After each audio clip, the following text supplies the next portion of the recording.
All right, folks, we are back. I know that it's been a minute, but in case you forgot, I am Colby, author of the Game Master's Handbook of Patrons, Pacts, and Pantheons. And we are back today to talk about Chapter 3, Supernatural Patrons. So the book is roughly split into two parts. The first section, which we talked about in Chapters 1 and 2, is mostly about the divine side of the fantasy tabletop world. It's about your deities, your divinities, the institutions and religions. We know that that's only part of the story. If we want to have compelling campaigns with characters with all kinds of loyalties and allegiances, we want to also have supernatural patrons. And that's kind of a catch-all term, but you know what these are. These are archfey and archfiends, dragons and celestials and liches and weird aberrations from beyond. All the things you're familiar with, but we want to make those more accessible to everybody. Normally, you only really engage with them, if you're playing a warlock or a sorcerer, a class with some kind of backstory connection. So once again, same thing we did for divinities. We're trying to make these easy for DMs to use, and give them things that connect these entities to the players in ways that drive drama and story. So let's jump right over to the book. So here we go. Supernatural Patrons. As usual, I have to kind of move the book around a little bit.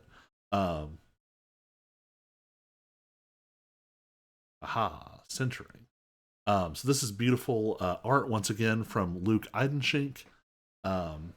This is a picture of Maryle the Forger, one of my favorites. I'm actually working on Maryle's theme right now. Hey, I can pop that up. I don't know nearly enough music theory. I'm just hacking notes onto a page and picking harmonies that I like. But it's a lot of fun. I think of it, his theme, as going to hell but on Christmas. We'll see if you can figure out his inspiration and sort of how that fits together. But supernatural patrons. So we really want to emphasize what is most engaging and intriguing about these figures. So a divinity is often sort of mediated through institutions and clerics and all these things. Patrons tend to have these really direct relationships. They want things from the players. They want things from those characters. So we really emphasize that. We talk about sort of what those things might be. We talk about what to do, not just when the agendas conflict, but to start from a place of conflict. It's not that interesting if your archfey and your PC want the same thing. You want to find places of conflict, of antagonism. This isn't just handing out special abilities for no reason. This is creating tension for players to deal with. Ways of saying, this is who my character is, even when pushed to adversity. So once again, the favor and gifts system. Basically, we're checking at the end of each session, did this PC get closer or farther away from their patron? We have a list of precepts to help DMs and GMs do that. We're going to zoom in a little bit here. So these are things that are common to all the patrons. Things like you work towards your patron's interests in the world. You oppose your patron's enemies. This last one's important. You carry yourself and interact with others in a way that fits your patron's aesthetic or ethic. This is kind of a catch-all. An archfey wants an elegant and charismatic representative. A dragon wants a representative that is strong and proud. If you're working in somebody's name, they don't want you out there, slumming it. So this is sort of a good catch-all for everything.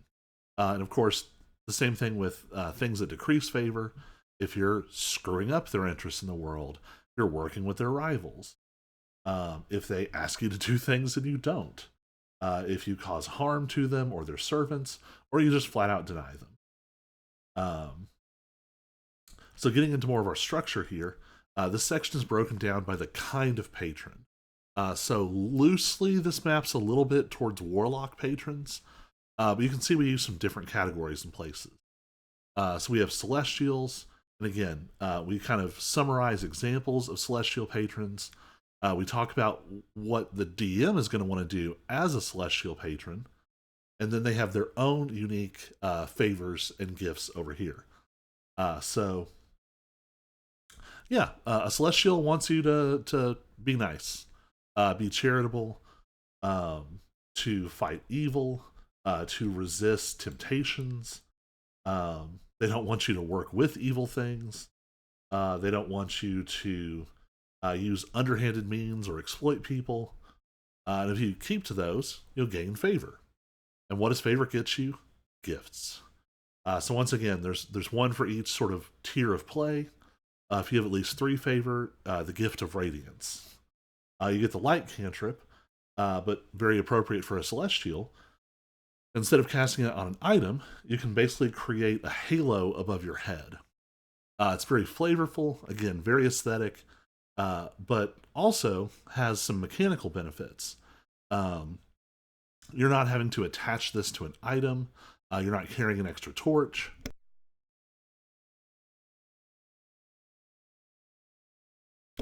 Gotta stay hydrated. It's 100 degrees out there, y'all. Moving on. Other gifts, again, we try to think of what was archetypal for celestials. Prayer of healing. Once per day, it's just a nice boost of healing for your whole party. 25 plus. This is usually the most sort of flavorful ability, the sort of mini capstone. Gift of the righteous. Creatures within 30 feet of you can't gain advantage on attack rolls against you. This can be huge, especially depending on what kind of enemy you're facing. And finally, every capstone is, of course, a stat boost.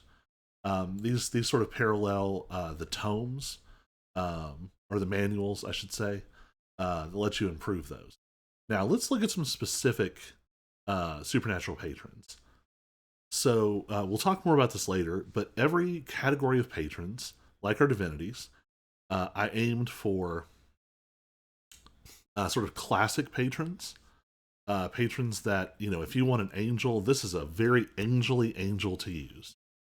And then we tried to find subversions, things that sort of would take you by surprise or give you sort of something unique to play with. So Ilariel is your classic angel. Splendor of heaven, arrogant, proud, literally a sort of peacock of an angel. Pretty much similar to the favor and precepts we saw before. There's more of an emphasis on beauty. Again, Ilariel is vain. Vanity is running throughout. His gift is glorious. So this replaces the prayer of healing gift above. You can choose which of those to use. So he's sort of an angelic herald. So his ability is all about social skills. Basically, you can add your gift ability modifier when you make deception, intimidation, and persuasion skill checks. So if your gift ability modifier is intelligence, you can add your intelligence modifier to your social skills. If you are using charisma for your gift ability modifier, you're getting to double dip here, which can be really powerful. Looking at our bards, our sorcerers, our warlocks. Specialization, pretty good. The Sin Eater, I don't want to spoil. We're going to zip on. However, we do have one of my other favorite friends here, the Monoceros. So, again, how do we shake this up? How do we do something different? We don't want every angel to just be a, be not afraid, light and wings and happiness. So we were thinking, I say we, the royal we, I was thinking, what would be sort of an archangel for unicorns and Kirin, which are both categories of celestial. And so we ended up with the Monoceros. Imagine basically a dire unicorn, and we get something like a rhinoceros. Very Lisa Frank aesthetic. Unicorns tend to lean towards opalescence. This sort of beautiful rainbow spray of colors. So the Monoceros is sort of the stern protective older brother to all unicorns. Unicorns in various settings, quite famously being hunted as resources. This is why you should not do that. It's a little bit rhinoceros, a little bit water buffalo, a little bit My Little Pony. So the Monoceros, very much about protecting things that are good and pure and innocent, about being a sort of strong protector, and the ability lends itself to that. Rainbow Stampede. Again, we're replacing that Prayer of Healing ability. Once per turn, they can deal additional force damage and knock a creature prone. It is limited by proficiency bonus per long rest, but it's to give the PC that energy of being a crashing rhinoceros, blasting through the enemy lines, slamming into foes. Lots of fun.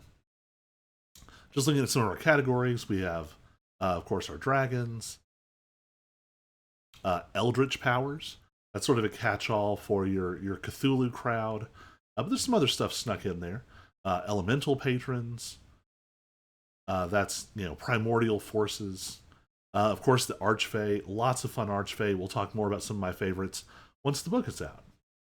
Fiends, of course. Here's Maryle, who we saw in our picture. Also getting a sort of musical clip here. Maryle is based on a certain figure from a famous Christmas story, but more specifically, the versions that are Muppets. So you'll be able to put that together. But yeah, he's an archdevil, classic archdevil. Manipulation, temptation, exploitation. Basically, Maryle drags people into debt. He specifically targets the sort of filthy, amorally rich, and tries to make them even worse, basically to the point where they mortgage their souls. He manifests their debt in the form of golden chains, which is where he gets his title, the Forger. And that's also part of his ability. His pact gift basically can manifest burning chains to bind creatures nearby. You can grab one creature at a time, hold them with this burning chain. You only can use it once per long rest. It is very powerful. It is made for tier 3 into tier 4 play. This is someone who has really put in the miles with Maryle. But it's a lot of fun. Other categories, of course, nature spirits. Some fun ones in there. Plague spirits. We thought this deserved its own category. These are patrons who are sort of infections. They sort of pass their essence on through their servants. So they're very eager to have people doing that. We close out with our undead. Some fantastic undead. The Carvers here got a musical theme, as did Anton Redmont. Very, very fun. And here's the juicy part. All right, modifying and creating your own entities. So what I've given you here is the secret sauce, the process, the herbs and spices. So this is how you're going to make your own entity, or modify one if you need to. So you're going to start off with either a concept or a purpose. It's okay to just be like, hey, I have a cool idea. It's fine to just have a cool idea. A lot of these in the books just start with, hey, wouldn't it be cool if? But we start with that concept and then we build it out. We have tables to work with. But a lot of it is just this natural, well, if this, then what? Um, Maryle, for example, I needed an archdevil. I wanted one that was classic, right over the plate, perfect for your fiend warlocks. What do? They tempt people. And what would be a fun way to visualize that? Debt ledgers and chains. We're not reinventing the wheel here, but that's actually kind of the point.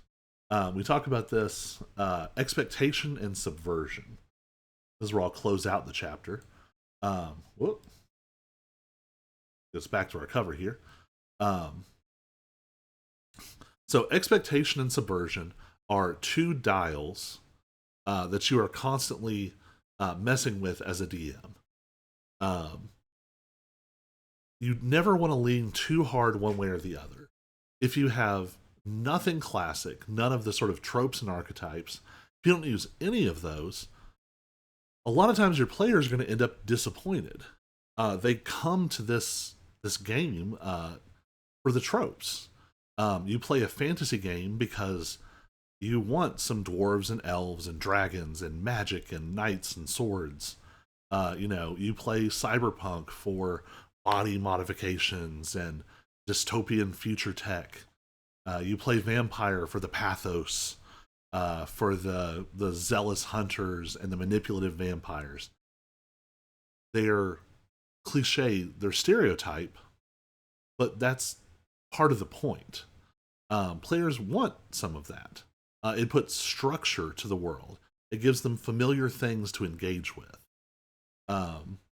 Subversion gives you a way to sort of twist it just a little bit, to figure out ways to keep it fresh and interesting. So,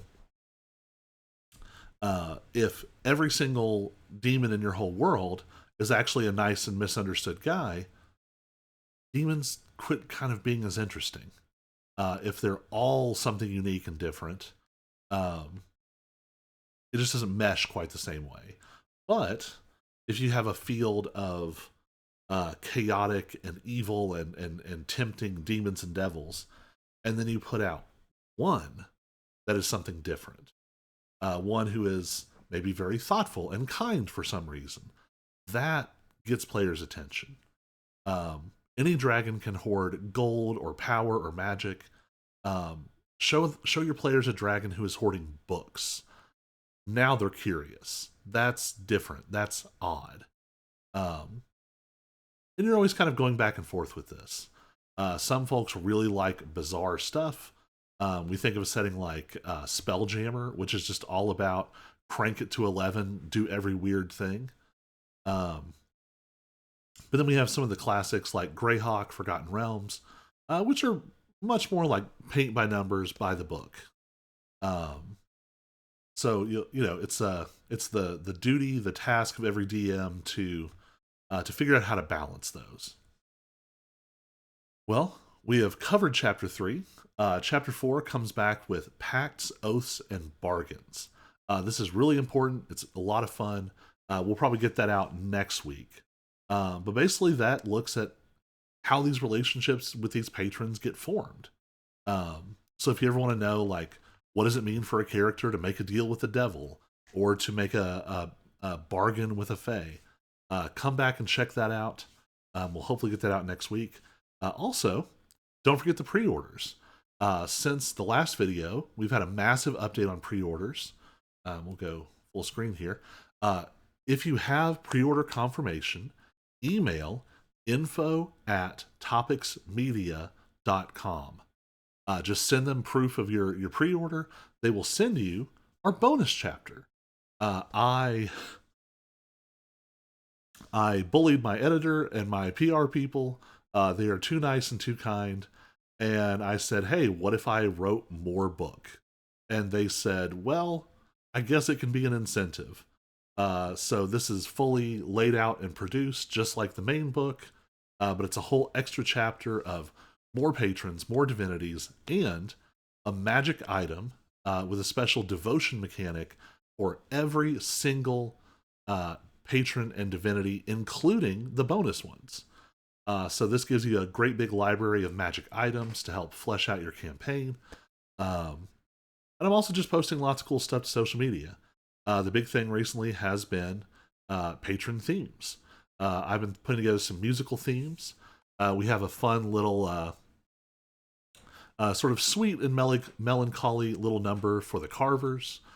We have some folk tune turned vampire rock opera for Anton Redmont. It's a lot of work, but I've had a lot of fun, so I hope you all enjoy those. If you do enjoy those, be sure to leave me a message on here on YouTube. Send me a message on Instagram or Blue Sky. Just let me know you're enjoying those. If we get positive feedback, I might have a little mini EP to hand out to you all as an additional incentive. So yeah, I hope you all are excited as I am for the book. We're getting close to the we're about a little less than 6 weeks till the book comes out. I'll be announcing some in-person launch events, and you'll see lots of cool stuff coming across social media too. So with that, I am out. Bye, Internet.